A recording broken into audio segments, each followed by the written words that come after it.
Hello student, welcome to E grammar guru YouTube channel. आज हम लोग सीखेंगे past indefinite tense. Today we learn past indefinite tense. सबसे पहले हम ये समझेंगे पास्ट इंडेफिनिट टेंस क्या होता है।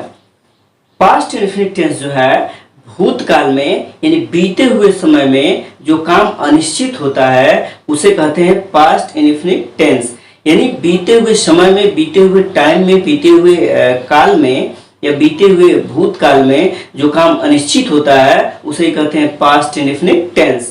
देखिए, बहुत सारे टीचर लोग टीच कराते हैं, सबका टीच कराने का अपना अलग वे होता है। यदि आप कई टीचर से इस चीज को सीखते हैं तो और बेहतर है ना। आप उनके अंदर गलतियों को ढूंढ पाएंगे, आप उनकी कमियों को ढूंढ पाएंगे और आप अपने अंदर बेटर सुधार करने का प्रयास करेंगे। तो आइए हम ये समझते हैं कि आखिर में इनको पहचानेंगे कैसे कि पास्ट इंडेफिनिट टेंस होता है। क्योंकि हम अपने दिनचर्या में सबसे ज्यादा यूज पास्ट इंडेफिनिट टेंस का करते हैं। यदि आपको नहीं आता है तो इसके वजह से जगह जगह पे हो सकता है आपको इंसल्ट हो जाए। तो इसलिए आपको ये जानना बेहद जरूरी है। आप एक नहीं 10 टीचर से सीखिए। कितना देर का वीडियो है, बहुत है तो 5 मिनट या 7 मिनट या 10 मिनट का होगा, है ना। आइए हम जानते हैं कि कैसे पहचानेंगे। ये देखिए, वाक्य के अंत में यानी जो भी सेंटेंस होता है उसके लास्ट में या आएगा, ई आएगा, ये आएगा, ता था आएगा या ती थी आएगी, ये ते थे आएंगे। की भी आता है, खा भी आता है यानी आ शब्द आता है। इस प्रकार से जैसे एग्जाम्पल देखिए, वह इस कार्य को करता था, करता था। तो वाक्य के अंत में क्या है, ता था, जो अभी हमने आपको बताया ता था, ती थी, ते थे आता है। और उसके बाद से देखिए, मैंने उसे कलम नहीं दिया, या लास्ट में आ गया दिया। फिर अगला सेंटेंस देखिए, क्या वह प्रेम करता था, करता था, ता था आ गया। फिर उसने तुम्हें उपहार क्यों नहीं दिया, लास्ट में आ गया। तो आइए इस सेंटेंस को हम ट्रांसलेट करते हैं और उसके बाद हम आपको रूल भी बता रहे हैं किस रूल पे इन सबको ट्रांसलेट करना है बिल्कुल इजी वे में। तो आइए पहले इसको ट्रांसलेट करते हैं। वह इस कार्य को करता था। अब ये जानते हैं कि सबसे पहले हम सब्जेक्ट लिखते हैं, उसके बाद से वर्ब लिखते हैं, उसके बाद ऑब्जेक्ट लिखते हैं। यदि आप नहीं जानते हैं सब्जेक्ट क्या होता है, वर्ब क्या होता है, ऑब्जेक्ट क्या होता है, उसका वीडियो मैं जल्द ही बनाने वाला हूं, उसको आप जरूर वॉच कीजिएगा। ये देखिए, यहाँ पे हमने सब्जेक्ट लिख दिया करता था, करता था तो डू होता है और इसका सेकंड फॉर्म डिड होता है। Did he did this work.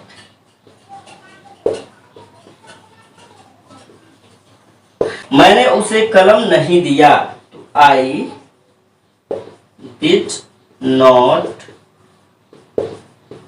Give him a pen.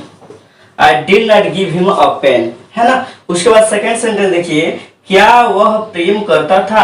ये हम आपको बता रहे हैं, ये जो सेंटेंस है ये अफर्मेटिव है, ये जो है नेगेटिव है और ये जो है इंट्रोगेटिव फर्स्ट है, ये इंट्रोगेटिव सेकंड है और इसमें नेगेटिव भी है ना।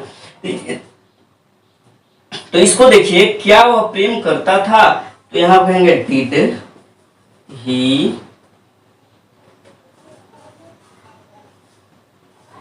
ही लव। उसके बाद से उसने तुम्हें उपहार क्यों नहीं दिया, तो क्यों नहीं दिया सबसे पहले आप जानते हैं क्वेश्चन मार्क, क्वेश्चन वर्ड हम राइट करते हैं वाई। उसके बाद helping verb did he not give you gift, है ना। तो इस प्रकार से आप देख पा रहे हैं, ही डिड दिस वर्क, वह इस कार्य को करता था। मैंने उसे कलम नहीं दिया तो I did not give him a pen. क्या वह प्रेम करता था तो डिड ही लव। उसने तुम्हें उपहार क्यों नहीं दिया तो why did he not give you gift. तो आइए अब हम आपको बता रहे हैं इसका रूल। तो आइए हम इसका रूल देखते हैं। जो अफर्मेटिव सेंटेंस होते हैं जो सकारात्मक होते हैं, जो निगेटिव सेंटेंस है जो नकारात्मक होते हैं, जो इंट्रोगेटिव यानी जो प्रश्नवाचक शब्द वाक्य होते हैं, उन सभी का हम रूल आपको बता रहे हैं। ये देखिए, अफर्मेटिव सेंटेंस का सबसे पहले इसमें हम सब्जेक्ट लिखते हैं, फिर वर्ब की सेकंड फॉर्म लिखते हैं, फिर ऑब्जेक्ट लिखते हैं।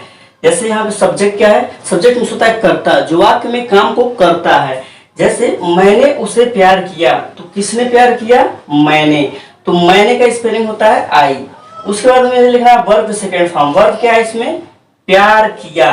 प्यार करना का लव होता है, इसमें डी जोड़ देंगे, लव्ड हो जाएगा, है ना, लव्ड। आई लव्ड उसे यानी हिम। हम लड़के को ले रहे हैं तो यहाँ पर हिम का यूज कर रहे हैं, यदि लड़की रहती तो यहाँ पर हर का यूज करते हैं ना। आई लव्ड हिम, मैंने उसे प्यार किया। निगेटिव देखिए, सब्जेक्ट होता है, फिर इसमें डिड और नॉट यूज हो जाता है, और यहाँ पे वर्ब की फर्स्ट फॉर्म हो जाती है। यहाँ सेकंड फॉर्म है, यहाँ फर्स्ट फॉर्म हो जाती है, फिर ऑब्जेक्ट राइट करते हैं। सबसे पहले सब्जेक्ट क्या है? बच्चे मुझे नहीं जानते थे। कौन नहीं जानते थे? बच्चे। तो बच्चे का स्पेलिंग चिल्ड्रेन, चिल्ड्रेन। फिर उसके बाद से डिड नॉट हम राइट करेंगे, डिड नॉट। फिर उसके बाद जानना, वर्ब जो है उसमें जानना है, उसकी स्पेलिंग होगी नो, नो। और किसी नहीं, मुझे ऑब्जेक्ट है, तो मुझे का स्पेलिंग होता है मी। तो चिल्ड्रेन डिड नॉट नो मी। इसके बाद से इंट्रोगेटिव फर्स्ट देखिए, डिड, फिर सब्जेक्ट, फिर वर्ब की फर्स्ट फॉर्म, फिर ऑब्जेक्ट हम राइट करते हैं। सबसे पहले डिड आ जाता है, तो सब्जेक्ट सिंगुलर हो या प्लूरल हो, तो हम डिड राइट कर लेंगे। उसके बाद सब्जेक्ट राइट करेंगे। सब्जेक्ट क्या है? क्या रमेश देवरिया गया? कौन देवरिया गया? रमेश। तो रमेश की स्पेलिंग होगी रमेश, रमेश, डिड रमेश। और वर्ब फर्स्ट फॉर्म, वर्ब क्या है? गया। यहाँ वर्ब की फर्स्ट फॉर्म यूज होगी, सॉरी, गो। उसके बाद से कहा गया? Deoria, go to Deoria, question mark. तो देखिए यहाँ पे did Ramesh go to Deoria. उसके बाद से इंट्रोगेटिव सेकंड देखिए, सबसे पहले हम क्वेश्चन वर्ड राइट करते हैं। क्वेश्चन वर्ड के बाद डिड, फिर सब्जेक्ट, फिर वर्ब की फर्स्ट फॉर्म, फिर ऑब्जेक्ट। यदि ये सेंटेंस इंट्रोगेटिव नेगेटिव होता है तो सब्जेक्ट के बाद नॉट प्लेस कर देते हैं, है ना। तो इसको हम बनाने का प्रयास करते हैं। सबसे पहले क्वेश्चन वर्ड। क्वेश्चन वर्ड इसमें क्या है? प्रश्नवाचक शब्द क्या है? प्रश्नवाचक उसने है नहीं, उसने नहीं, क्यों है। तो क्यों की स्पेलिंग होती है वाई। उसके बाद हमें डिड यूज करना है, हम डिड यूज कर लेंगे। उसके बाद सब्जेक्ट यूज करेंगे। सब्जेक्ट क्या है? उसने, उसने का स्पेलिंग ही। वर्ब की फर्स्ट फॉर्म, वर्ब क्या है? दिया, देना का स्पेलिंग होता है गिव, तो गिव हो जाएगा, है ना। व्हाई डिड ही गिव, उसे चाकू, गिव हिम अ नाइफ।